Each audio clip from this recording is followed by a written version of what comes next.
ನನ್ನ ಹೆಸರು ಚಿಕ್ಕಪ್ಪಯ್ಯ. ಗೊಳ್ಳಳ್ಳಿ ನಮ್ಮ ಸ್ವಂತ ಊರು. ಇಲ್ಲಿ ಬೆಟ್ಟದಲ್ಲಿ ಕೆಲಸ ಮಾಡ್ಕೊಂಡಿದ್ದೀನಿ. ರಾತ್ರಿ ಆಗಲೂ ಇಲ್ಲೇ ಇರ್ತೀನಿ. ಇದು ಪಾಂಡವರು ವನವಾಸ ಮಾಡಿರೋ ಜಾಗ. ಮೇಲೆ ಜಾಗ ಅಂದರೆ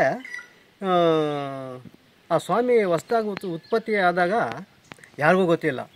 ಏನೋ ಈ ಉತ್ಪತ್ತಿ ಆಗೋನೇ ಕಾಣಿಸವನೇ ಸ್ವಾಮಿ ಅಲ್ಲಿ. ಈ ದನ ಹುಡುಗರು ನೋಡಿಬಿಟ್ಟವ್ರೆ, ಏನು ಲಿಂಗ ಬಂದೈತೆ ಎಂದೂ ಇಲ್ಲ ಅಂಥೇಳಿ ನೋಡಿಬಿಟ್ಟವ್ರೆ. ನೋಡಿಬಿಟ್ಟು ಊರಾಗಿ ಹೋಗಿ ಹೇಳ್ಬಿಟ್ಟವ್ರೆ ದೊಡ್ಡವ್ರಿಗೆ. ಅವರು ಗಡರಿ ಶನಕಿ ಎಲ್ಲ ತಗೊಂಬಂದು ಅಗದು ನೋಡವ್ರೆ. ಮತ್ತು ತಳ ಸಿಕ್ಕಲಿಲ್ಲ. ಏನು ಈ ಲಿಂಗ ತಳ ಸಿಕ್ಕಲಿಲ್ಲ. ಅದಕ್ಕೆ ಸೋತೋಗಿಬಿಟ್ರು. ತೋಡಿ ಸೋತಾಗ್ಬಿಟ್ರು.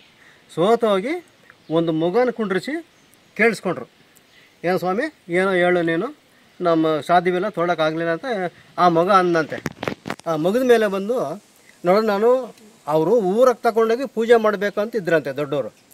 ಅದಕ್ಕೆ ಆಗಲ್ಲ ಅಂತ ಹೇಳ್ಬಿಟ್ಟು ಮಗನ ಕುಂಡ್ರಿಸಿ ಮಗನ ಮೇಲೆ ಬಂತು ದೇವರು. ನಾನು ಎಲ್ಲಿಗೂ ಬರಲ್ಲ, ಇಲ್ಲೇ ನನಗೆ ಪೂಜೆ ಮಾಡಿರಿ, ಇಲ್ಲೇ ಇರ್ತೀನಿ ಅಂತ ಆ ಸ್ವಾಮಿ ಹೇಳ್ದ. ಆಯಿತಾ. ಒಂದು ಆಳುದ್ದಾಗದವ್ರೆ ತಳ ಸಿಕ್ಕಲಿಲ್ಲ. ಆ ದೇವ್ರು ಹೇಳ್ದಂತೆ, ಇನ್ನು ಬಾರುದ್ದ ಆಗಿರಿ ಕೆಳಗಡೆ ಪಾಂಡವರು ಇದ್ದಾರೆ. ಲಿಂಗ ಸುತ್ತೂ ಇದ್ರಂತೆ 5 ಜನ. ಏನು ಸ್ವಾಮಿ, ಪಾಂಡವರು ಸುತ್ತೂ ಇದ್ರಂತೆ. ಅಗದು ಬಿಟ್ಟು ಆ ಪಾಂಡವ್ರನ್ನ ಮೇಲ್ಗೆ ತಗೊಂಡು ಬಂದರು. ಮೇಲೆ ತಗೊಂಡು ಬಂದುಬಿಟ್ಟು ಮೇಲೆ ಹಾಕಿ ಪೂಜೆ ಮಾಡ್ತವ್ರೆ. ಲಿಂಗಕ್ಕೆ ಪಾಂಡವ್ರಿಗೆ ಪೂಜೆ ಮಾಡ್ತವ್ರೆ. 7 ತಲೆ ಸರ್ಪ ಅಂದರೆ ಅಲ್ಲಿ ಸರ್ಪ ಇದೆ, ದೇವಸ್ಥಾನ ಸರ್ಪ ಇದೆ, ನಮಗೆ ಕಾಣಲ್ಲ. ಯಾವಾಗ ಬರ್ತಾನೋ ಯಾವಾಗ ಹೋಗ್ತಾನೋ. ಯಾರೋ ದೊಡ್ಡಬಳ್ಳಾಪುರದವರು ಏನೋ ಇಲ್ಲಿ ಕೆಟ್ಟ ಕೆಲಸ ಮಾಡ್ತಾಯಿದ್ರಂತೆ ಒಳಗಡೆನೆ.